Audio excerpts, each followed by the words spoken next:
Now turn to Section 1 of your booklet. Section 1. You are going to hear a conversation between Angela and Mr. Ray. Angela is applying to join the library. Listen to the conversation and complete the form below. First, you have some time to look at questions 1 to 5.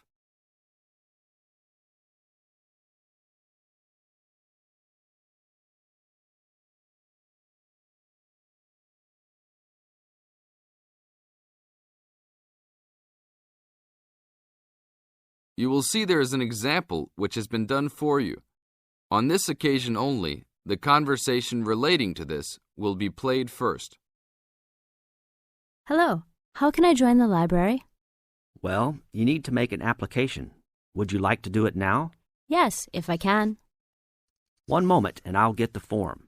Now, I just need to ask you a few questions before you sign at the bottom. Okay. Your full name, please. Angela Mary Price. Price? Yes, that's right. Angela's surname is Price, so in the example, Price has been written down after surname. Now we shall begin. You should answer the questions as you listen, because you will never hear the recording a second time. Hello, how can I join the library? Well, you need to make an application. Would you like to do it now? Yes, if I can. One moment and I'll get the form. Now, I just need to ask you a few questions before you sign at the bottom. Okay. Your full name, please. Angela Mary Price. Price? Yes, that's right. Okay. And your address? Apartment 3, 86 Bridge Street, Pimlico. Bridge Street. That's just near here, isn't it? Yes, not very far. Good. So the postcode must be 2065, right? Yes, that's right. Now, your telephone number. I need both home and work if you have them. My home number is 8763-5142, and work is 8456-1307. Do you need anything else, like ID or something? Yes, your driver's license will do, if you have one. Right. It's easy to remember. I know it by heart. 4040AC. I'm afraid I'll also need to see it. Okay, here it is. Thanks. And your date of birth, please? 24 March 1981. Okay, thanks. That's the most important part completed. But if you don't mind, I'd also like to ask you a few questions for a survey we're conducting. Yes, that's okay. Now you have some time to read questions 6 to 10.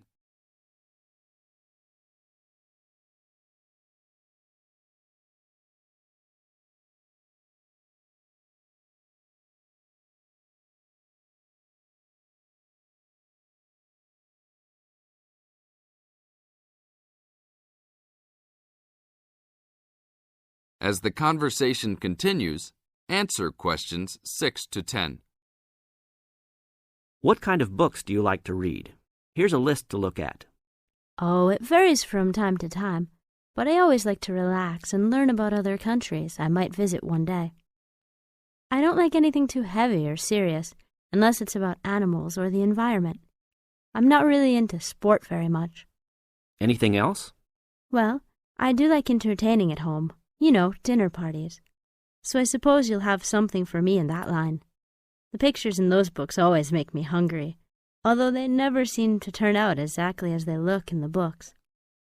Fine. I think that's all I need now, except I need you to sign here on the application form. Oh, and I almost forgot. The membership fee is $20, which is refundable if you no longer stay a member. There you are. Do I sign at the bottom here? Yes, that's right. You can borrow books now if you wish, although your membership card won't be ready until next week. So if you want to borrow today, you can pick up your card when you return your first books. That's if you want to take some now. I think I will, but I'll have a look around first. Okay, take your time. This is the end of Section 1. You now have half a minute to check your answers.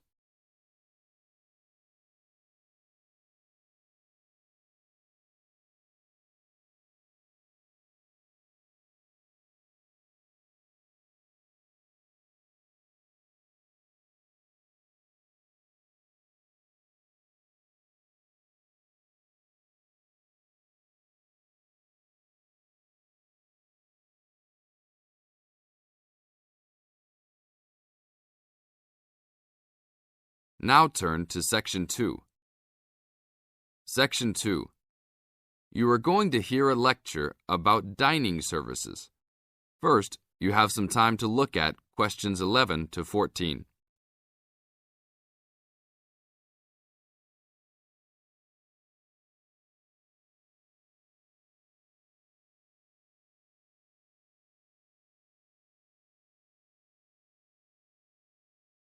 Now listen to the tape and answer questions 11 to 14. Welcome to the Dining Commons. This is the newest facility on campus, and I'm proud to say, also one of the best. I know that all university students miss eating home-cooked food. Well, this year, we are hoping to provide students with food and services that will make you feel at home, even without your family. The administration has been listening to the voice of the students. Students gave us frequent suggestions last year as to how we could improve the university. One of the most frequent suggestions was improving the dining options. We have been working hard all summer to come up with ideas that will make student life in the dormitories more pleasant. One of the new options we are offering in the dining facilities is variety in student meals. Last year, there was a set menu for every dinner, so if students didn't like the food, there was no choice. Students had to eat whatever was served. But this new dining facility has 3 completely unique areas, each with a different theme. At every meal, there will be 3 options for students to choose from. For example, there might be Italian food at station number 1, which might consist of pizza and pasta. At station number 2, there would be American food, consisting of hamburgers and hot dogs.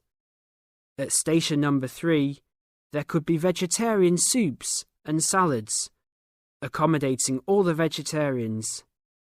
We hope that with the greater selection of food, all students will find something to their liking. Now look at questions 15 to 20.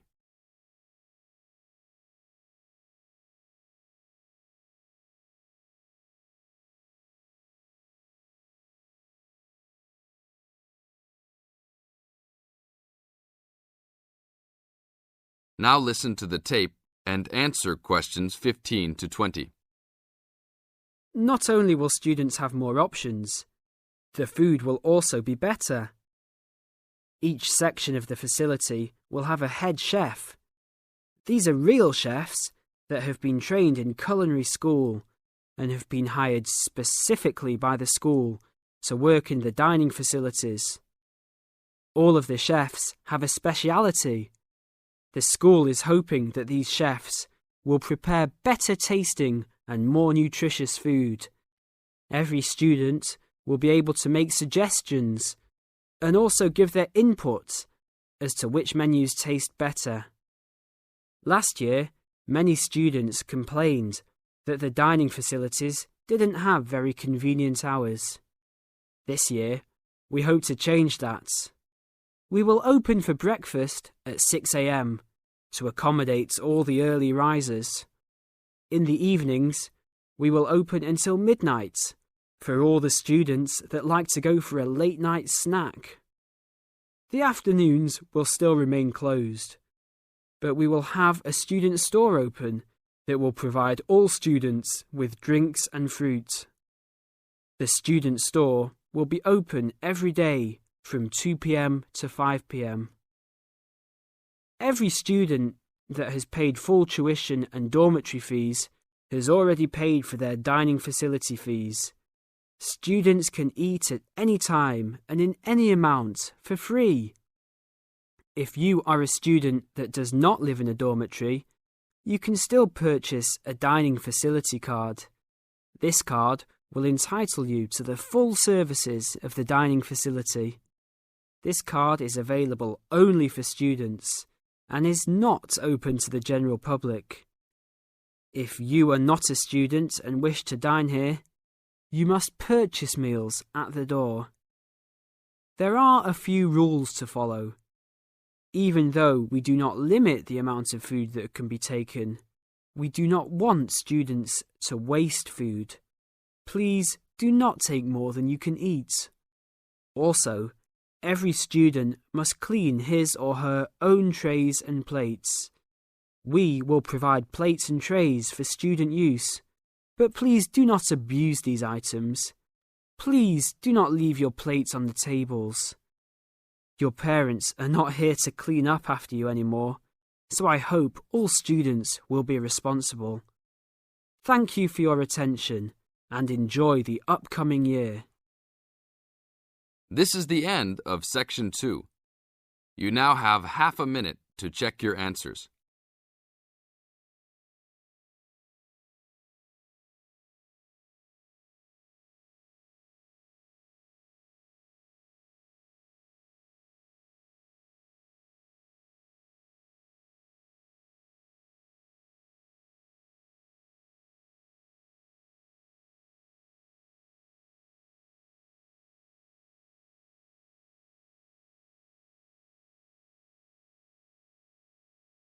Now turn to Section 3.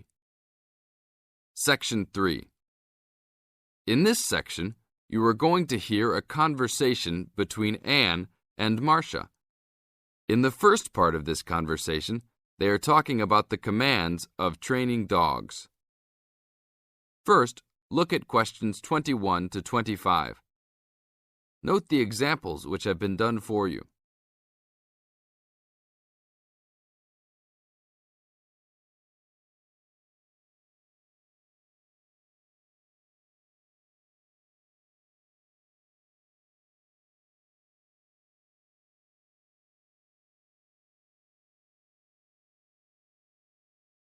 Now listen to the first part of the conversation and answer questions 21 to 25. Complete the table showing different commands for different forms of dog training. So that research paper we have to do next, the one about how are different styles of training dogs, how do you think you'll approach writing it? You know, I've been thinking about it. I feel that the best way to write it is to divide the paper into two main parts. In the first part, we'd be analysing some examples of each style of training dogs. Right, what the styles are. After that we can talk about how each style can be used so that the dogs learn something different from each one. Indeed. Maybe we could draw a chart and compare examples of each style of training, one at a time. So the different kinds of training would be simple obedience training. There you would have things like teaching them to sit, stay in one place and so on. Right. So included in here would be simple audio commands like speak. Yes, basic commands are just spoken words, aren't they? And then there would be the more guard-oriented training, where the dogs are trained to know a specific place well.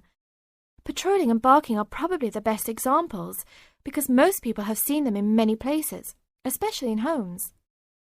And this would lead us to the attack dog training, which is physical as well as spoken, training the dog to knock someone down, and even biting if they have to. Right, so there's another category as well, sniffing dogs, which make up the searching category. I've read that in the UK, every major airport and government building has these dogs to search for all kinds of dangerous items. In the second part of the conversation, Anne and Marcia talk about all kinds of training and what kind of dogs they are suitable to. Look at questions 26 to 30.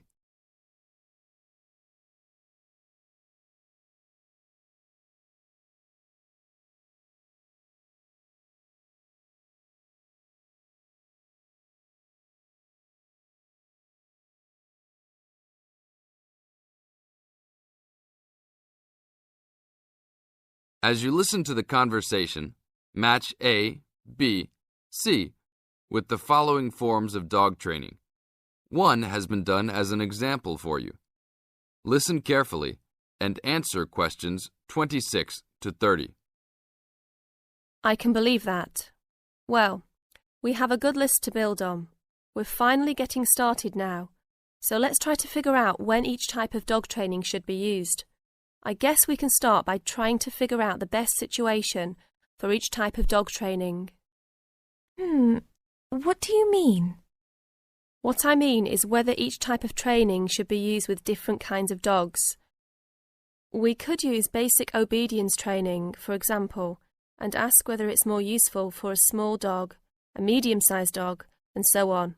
In this case, I'd say obedience training is best with small dogs because they tend to get excited easily, and this will help keep them out of trouble. Okay, that makes sense. Then let's look at physical training. Even though some people think it's ideal for every breed of dog, I think it's better suited to the larger kinds. Small dogs usually just aren't smart enough to understand the physical commands, and they can even get hurt from them. The specialised sniffing training is the same. I think they're better with the more intelligent breeds of dogs, and they're hardly ever useful with really small dogs. Attack training, however, can be useful for every kind of large dog, as long as the dog is treated well and given a lot of care and attention. All right, and what about guard training? Barking is an ideal way for small dogs to guard a home. I know they aren't big enough to stop a person, but making some noise is often all a dog needs to do. Other kinds of guard training like biting, though, are different. I'd always plan to teach those to a smart dog, give them a chance to use their brains and defend their homes. I'd have to agree. Trainers often just teach large dogs to bark at a person when they think something isn't right. But if they know how to use physical skills in a bad situation, they could save their owner's life someday. Yes, I suppose that different people would have different needs for their pets. Right, and different trainers would recommend different methods for different breeds. This is the end of Section 3. You now have half a minute to check your answers.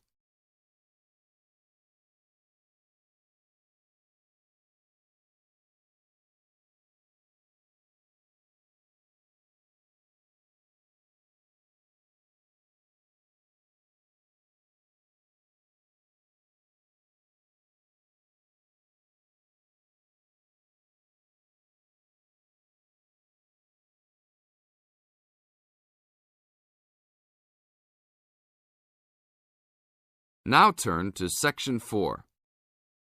Section 4. You are going to hear a lecture about dorm rooms. First, you have some time to look at questions 31 to 40.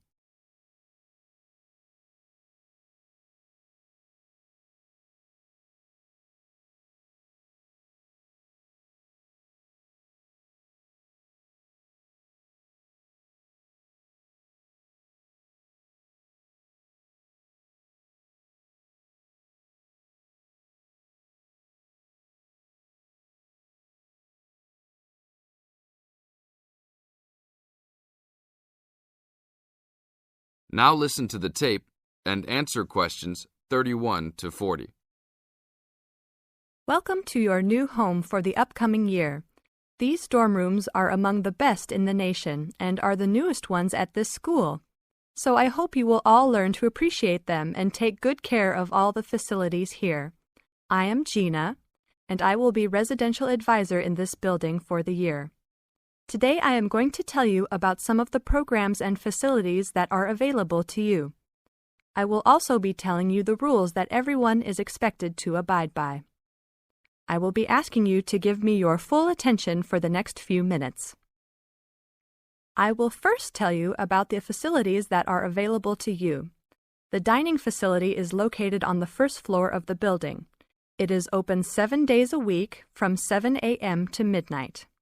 All the food offered to students is freshly made every day, and my own opinion is that the food is actually quite good. Feel free to come and grab a banana for breakfast or sit down with a group of friends for dinner. Although your meals are served buffet style, please do not waste food. All students are expected to clean their own tables after meals. In the basement of this building, there is a gym and recreational hall. The gym has workout equipment such as treadmills and weight sets. In the recreational hall, there are ping pong tables and a pool table for student use. You must sign in when using this equipment, and you will be held responsible for any damages or losses. The gym and recreational hall are open daily from 10 a.m. to 10 p.m. There is a kitchen located on the second floor of this building. Your dorm key will open this door. Inside there is a refrigerator, a microwave, an oven, and a stove. This room is open 24 hours a day, 7 days a week. If you decide to cook a meal, please be considerate to all the students and clean up after yourself. You can use some food in here, but please do not make a mess. Some students do end up having their food eaten from the fridge, so be careful. Don't leave anything that looks like it tastes really good. Do not leave pots and pans lying around in the kitchen. Please store these in your room. There are many programs being sponsored by our building this year. One of the most popular is our Saturday morning outings.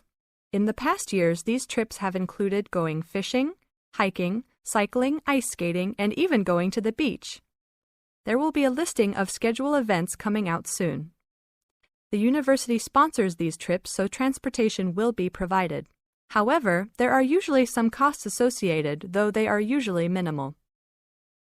Our building also has a volleyball team.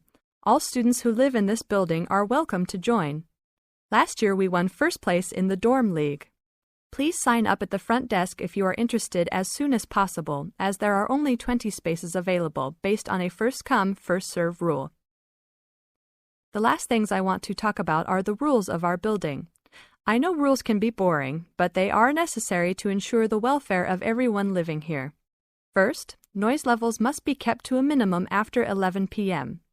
Many students have early classes, so for those of you that have the luxury of sleeping until 10, please don't stay up late making lots of noise. Secondly, all visitors must sign in at the front door. Even if you have friends that are regular visitors, they must still always sign in. This rule is to prevent theft and robbery from occurring. Thirdly, alcohol and drugs are not permitted in this dorm in any place or at any time. Lastly, just be safe and have a great time. University is the greatest time of your life, so make the most of it. Thank you all for your attention. This is the end of Section 4. You now have 30 seconds to check your answers.